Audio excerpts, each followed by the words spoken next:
Psalm 2, 8-9 continues the divine declaration of the anointed king introduced in the previous verses.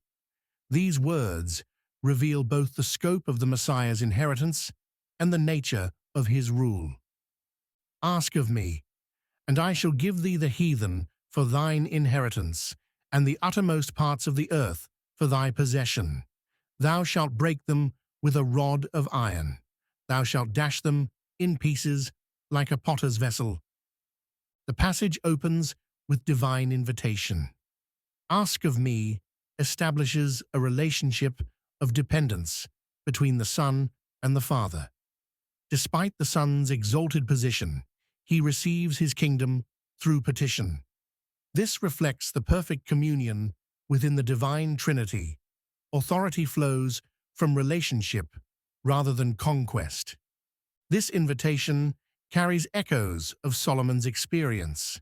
When God offered Solomon anything he desired, the young king requested wisdom rather than wealth or power.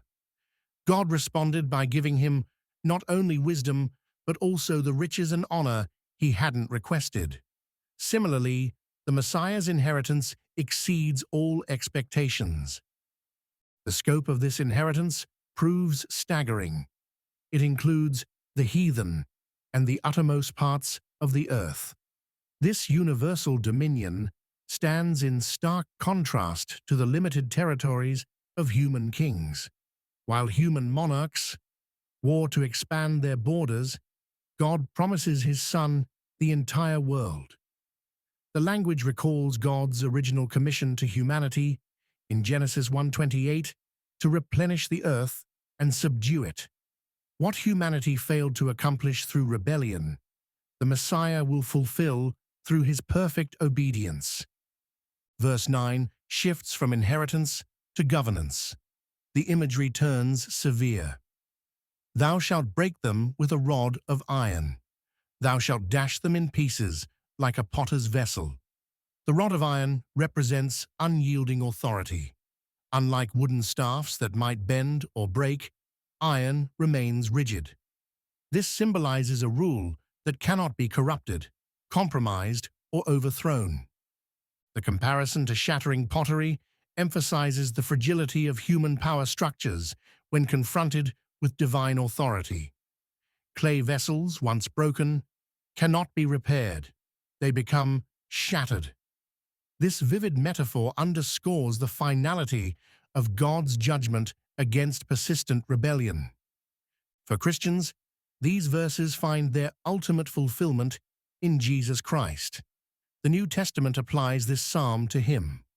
Revelation 2:26-27, 12:5, and 19:15 all describe Christ ruling the nations with an iron rod. His kingdom extends beyond Israel to encompass all peoples and territories. This passage challenges both ancient and modern assumptions about power. The Messiah's authority derives not from military conquest or political maneuvering, but from divine appointment. His rule extends not just over willing subjects, but over all creation, whether they acknowledge him. For believers facing persecution, these verses offered profound encouragement. Though earthly powers might oppose God's people, the last victory belongs to God's anointed king. The apparent triumph of evil will prove as fragile as pottery before iron. The passage also issued a solemn warning to those who opposed God's purposes. Their rebellion, however successful in the short term, will meet overwhelming judgment at the time God chooses. The imagery of shattered pottery depicts the consequences of persistent defiance against divine authority. This passage reveals both a promise and a warning, inheritance for the Son and judgment for his enemies. This scripture presents a vision of a divine rule that encompasses both perfect justice and universal dominion. The king who receives the nations as his heritage will execute perfect judgment upon them.